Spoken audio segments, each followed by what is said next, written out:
Okay, if you're watching these, we're putting this oil cooler back in. This is the reason I didn't reuse this one. Like, I'm all for reusing parts and rebuilding stuff if you can, but that's a lot of pack rust.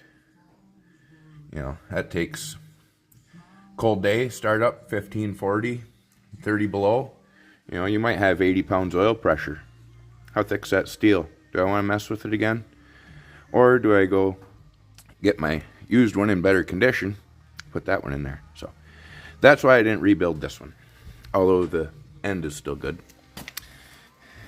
And I wound up having to mess with that gasket I high-tacked on my other one. So what's he doing?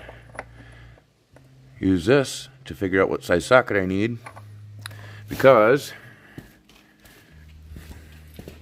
I wasn't able to keep the gasket high-tacked to the oil cooler while putting it in place. It took a little too much wiggling around and didn't want to get the gasket all dirty. But new oil cooler's in. I rebuilt one. New O-rings.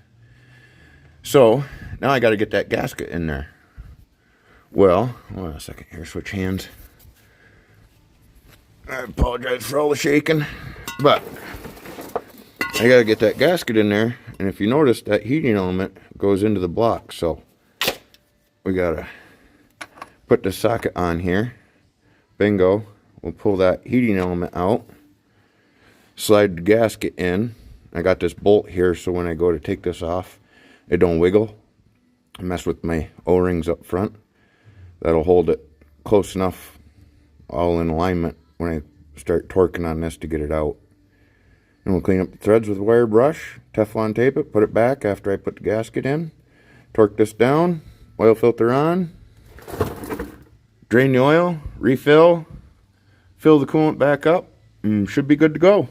On to test fire mode. Alright, God bless. I'll have some more for you later.